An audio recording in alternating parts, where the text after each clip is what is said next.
You're recording. Okay. Strawberry Fields Estates called and asked for a continuance.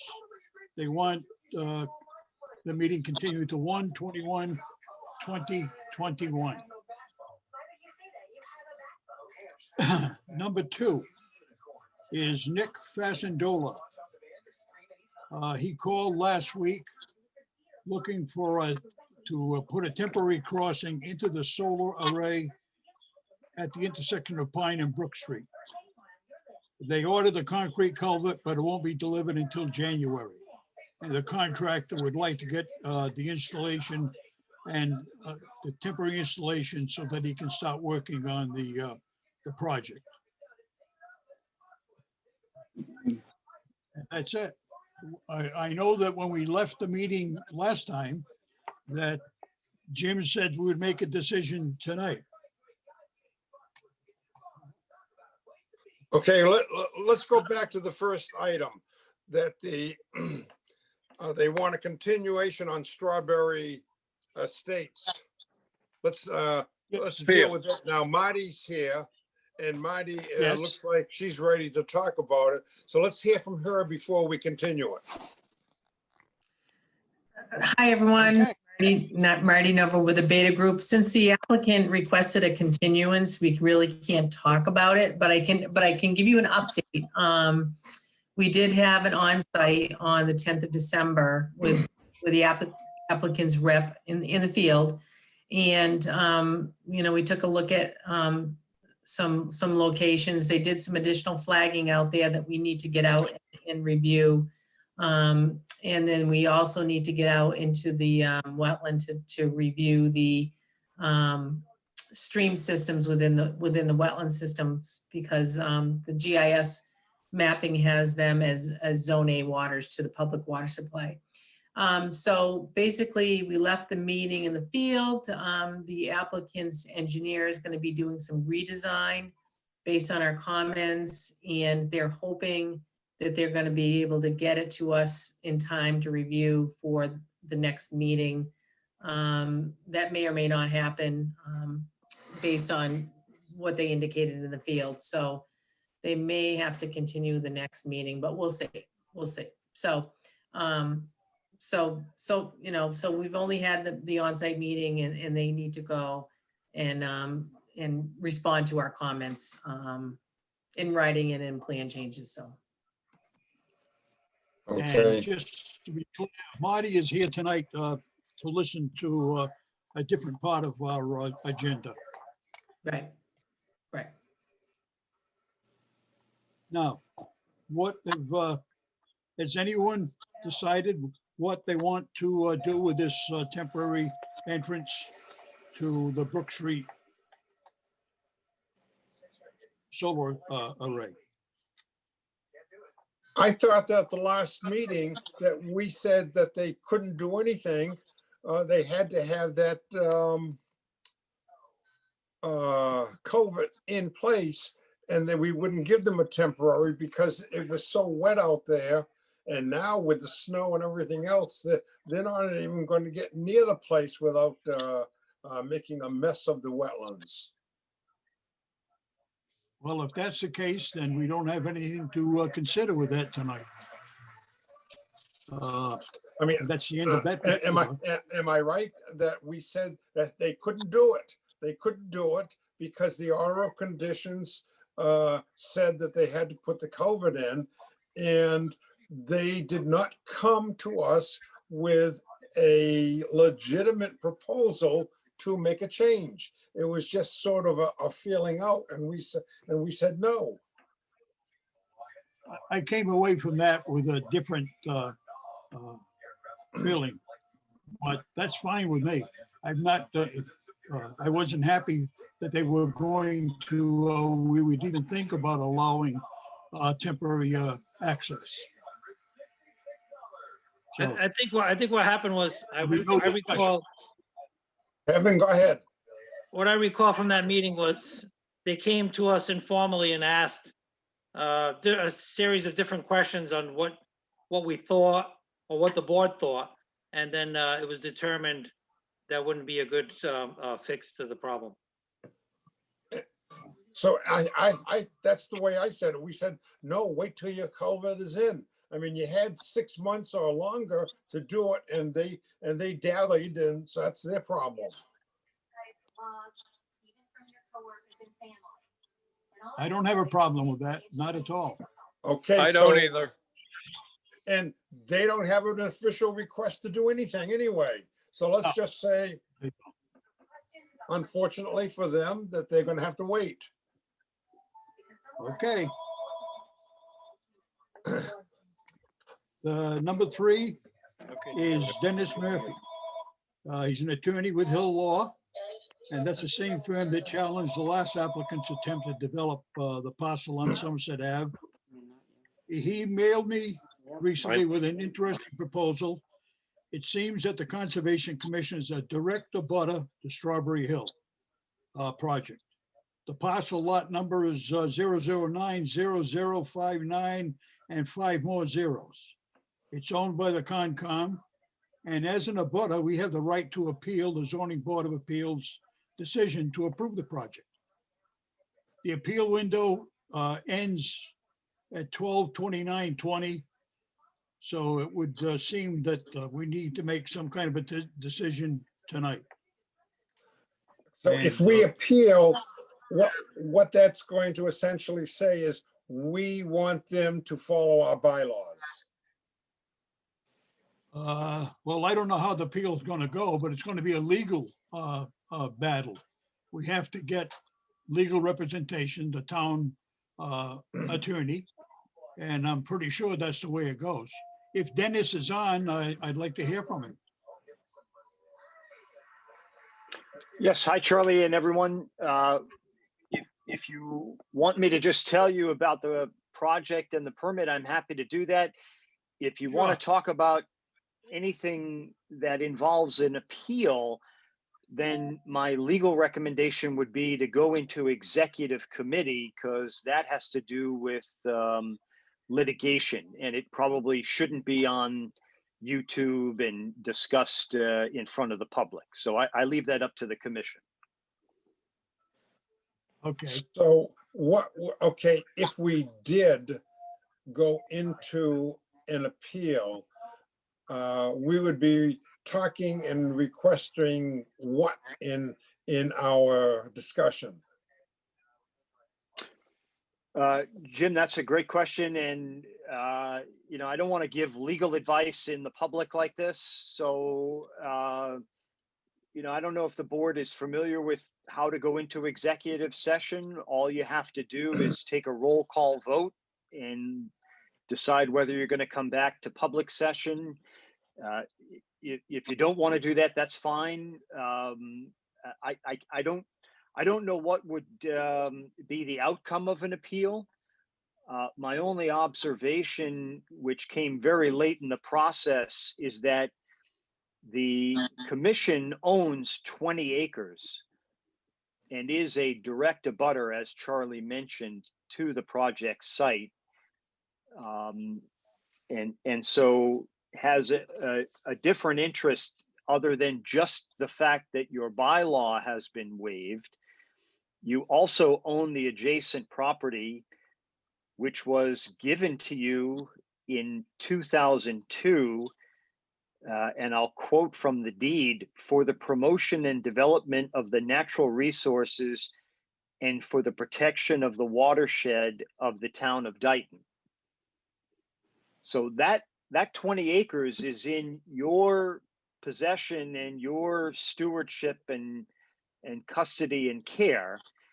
And I know one of the things the commission was concerned about was the impacts. This, I'm sure, is a conservation parcel. It's part of the wetland, and the impacts from the project to the wetlands in the project may very well impact the wetland, the adjacent wetland that's owned by the Conservation Commission. Okay. Mr. Chairman, I would suggest that we go through the whole agenda if possible.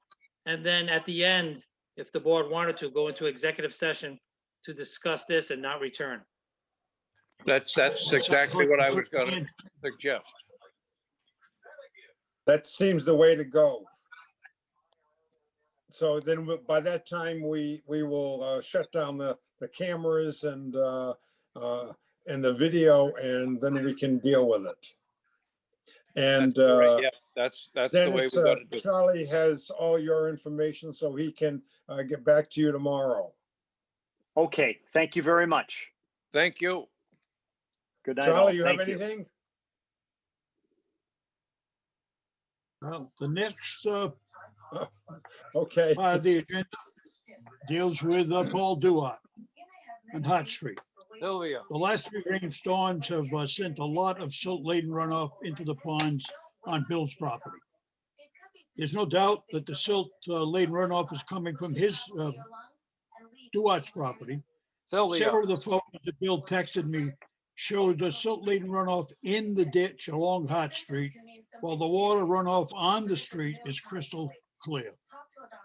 At my site visit with Paul, after the first storm, I found that the rear of the property was barren. He had graded the entire formerly vegetated area, removed the 2 holding ponds that held stormwater runoff, and the silt fence. He did try to direct the water flow from a holding pond that he built in front of the house, but apparently it's not catching all of the runoff from the back of the property. It's barren now. There's no vegetation at all. He agreed to install a siltation barrier along the rock berm between his property and Kamara's property to alleviate the problem. I'm not sure if he's installed one or not, but it's clear it's not working. Jim, you had some ideas when you called me about solving the recurrent problem. Okay, my thoughts were that we tell him that he must hire an engineer or a capable person to solve the problem, and he should be given a time limit of maybe 1 week to make such a hiring. And then within let's say another 2 to 3 weeks time, that he be forced to do what the engineer has said. And if none of these are done, that we fine him the $300 a day. And that would begin with him hiring an engineer to solve the problem. That means that we don't tell him what he has to do. The engineer is going to tell him. But if he doesn't get the engineer, the fining will begin at $300 a day. And if he does, and he doesn't do the work. Now, the time frame is, I guess it's debatable how much time we should give him. But he certainly has had plenty of time already in the past. We should not give him much time to do this. And actually, he's exacerbated the problem by stripping the backyard. At least that the vegetation back there controlled a lot of the runoff, and the 2 holding ponds that he had controlled the runoff from the back pretty damn well. He's made his own problem, as I see it, and I agree with your thought. Sylvia, I see you there. Yes. Sylvia has to be on the hearing. Yeah, meeting. I did because the dirt that he has in the front is from the back of the house. Do I have that straight? Well, that pile that you see now, that's the second pile of dirt that you see. He already pushed down 1 pile. Now he has the second pile there. So the first enforcement order was in July. And now we have another problem that he created. And I know that it sounds, him getting an engineer to do what's right there, to me is like a slim chance, because it took a long time for just him to comply to the things that you wanted him to do in the first place. $300 a a day fine. I know, but that's fine. Who is going to enforce that?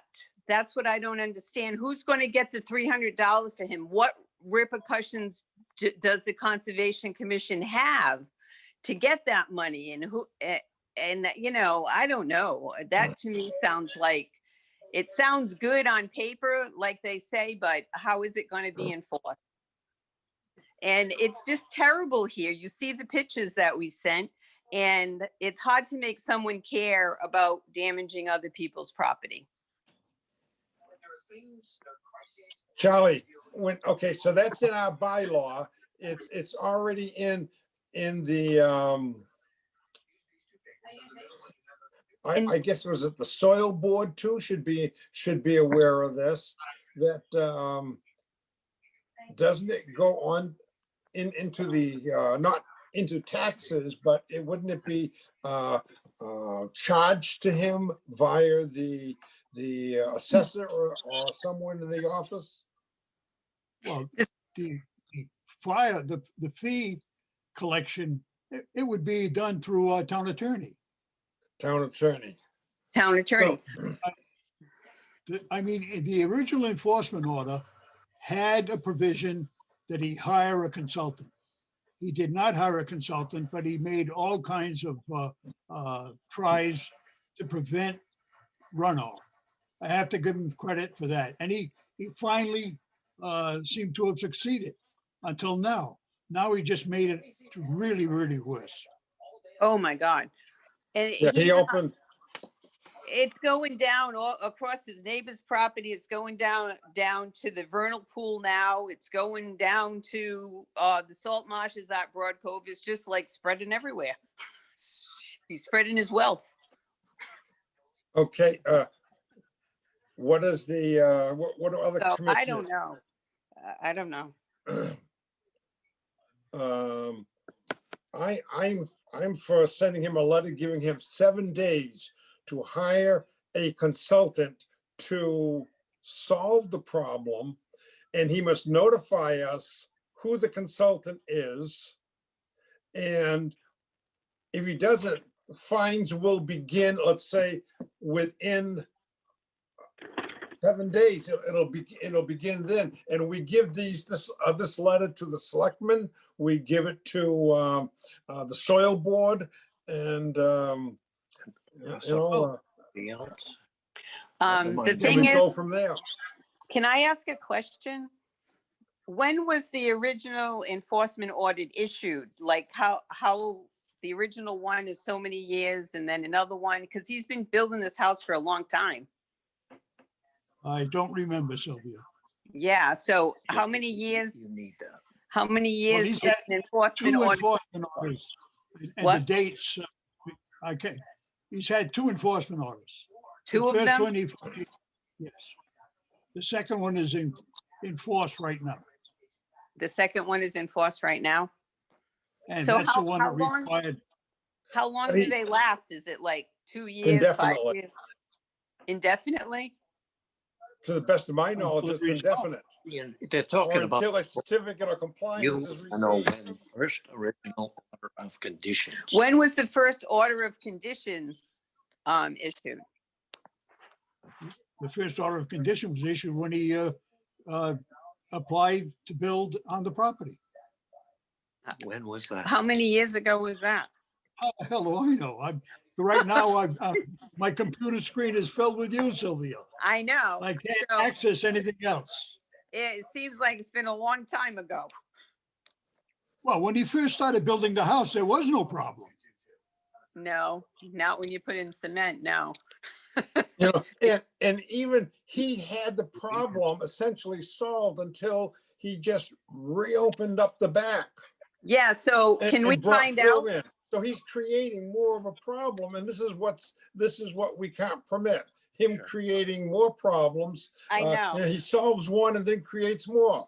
Can you get the date of the original enforcement order? Sometime? No. I can get you one, but not tonight. Yeah, okay, I can That's send one fine. after the meeting, but okay. right now, I'm not that just good cu- at jumping I'm from one to curious. another. That's fine. That's fine. Okay, so that's what you're going to do. You're going to give him a week to get somebody to fix that problem he's got going on there. Well, let's But the thing is take a that- vote on that. The Oh, commission, okay. yes. Take a vote. Okay, Charlie, I'll make a motion that we issue an order that he must have a consultant to prepare a plan within 1 week, or at least hire the consultant within 1 week to correct the problem. If not, a fine of $300 a day will be assessed. After the plan is devised, he has an additional 2 weeks to rectify the problem. Does he do the work himself through the plan or does the I engineer? don't think it makes any difference so long as it's done according to the plan. Okay, That's right. okay. Okay, is there a, Charlie, you gonna second that? I'll second that. I'll Okay, let second Jack it. second it. I'm online there on my phone, so I'll second it. Okay, Jack seconded it. He's on his phone. Okay, all in favor? Aye. I, Okay. Okay, Motion carried. okay, Okay. Bill, you coming back in? I'm coming I back in. took over for you since you being the abutter, we didn't want you involved in the, I didn't vote. I did not vote. I know. That's why I took over for you. Okay. Okay, You ready for the next article? yes, Okay. John Prairie requested a certificate of compliance for 2192 Maple Swamp Road. Maple Swamp Road. Yes, You would. wait a you would minute. not. Hey, Bill, come into the picture again, and if you're talking with Sylvia, we can hear you. I'm in the Okay. picture. good. All right, you're beautiful. Thank you. Are you okay? I did not, I wasn't able to look at the property, so I really don't know what to recommend for tonight. Okay, But he's Charlie, built a house. I went by there. I did not walk the property since I did not have a order of conditions. But the property, it looks, overall, it looks very neat and tidy and well done. But again, I did not have the order of conditions to compare it with. Well, most of the house was built fairly close to the road. He has areas in back of the house, quite a bit of open area that had amply protected with silt fence. Yeah. And it was fairly level. I don't know what he could have done back there to change things. Well, I didn't But see any problems make when I drove there. I did not see any problems, but I Well- could not compare everything, that was there. So whether you want to wait another month or base it upon my view, which was not, it wasn't 100%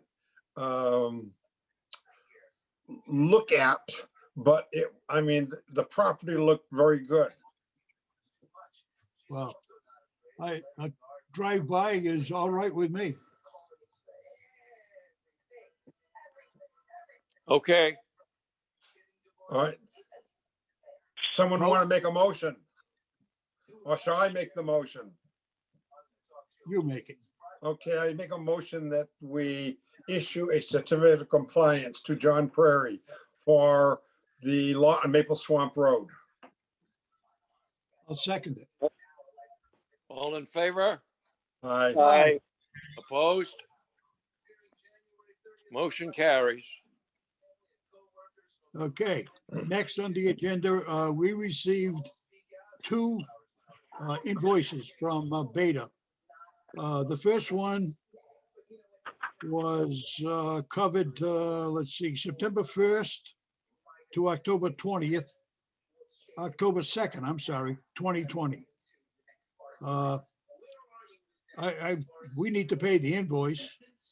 I will visit Bill with the signature so he can sign the payment voucher. I make a move that we, Well, I forgot the amount. The amount was $8,067.50 and these funds are coming from, from visits from whatever work she's put into, Marty's put into Strawberry Fields. okay, so it's coming from their account, It's coming from the 53G, yes. 53G, right, okay. Okay, is there something else that's there? Or shall I make a second motion? Just one item for Beta? Well, I can make a motion that we pay the invoice. Okay. I'll second your motion. All in Jack? favor? Aye. Jack saying? Okay. Opposed? Hello? Oh, opposed, I said. Okay, Okay, Charlie, it's passed. okay. The next item 7 is the same Beta. This time it's an invoice for $1,680 even. And it covers services from October 3rd to October 30th. And again, we need to pay the invoice. And when I get the form made up, I'll stop at Bill for signature. Okay, this is for what now? From, Services rendered from October no, but 3rd is this for Strawberry Hills to too? Strawberry Fields. Okay. All right, And I make a motion that we pay the 1,680 requested. okay, I'll second it. All in favor? Aye. Opposed? Good. One more. Motion passed. We received a request for certificate of compliance from Andrew Dyer, 2673 Park Avenue. I did visit the site on 12/15, and everything is shown in his as-built plan is right where it's supposed to be. And we should vote tonight to issue the certificate of compliance. Okay, is that a motion? Yeah, I'll make a motion to pay, to issue Okay, I'll the second it. certificate of compliance. All in favor? Aye. Aye. Aye. Motion Now passed. we're looking for an adjournment time unless we have other Okay, other We things to can- discuss. Oh, we're supposed to go into executive session? executive session. Let's go to executive session. So we will, we can't adjourn the meeting, but certainly the video and audio will be cut while we Yes. go into executive session. Let me click stop recording. Just give me 1 second. Okay, The regular part of the meeting is officially over, correct? okay. But we haven't ended the meeting because we'll be in executive session. Right. Okay. So I'll stop the regular recording so that way you can continue into executive. Let me stop that one now. Okay.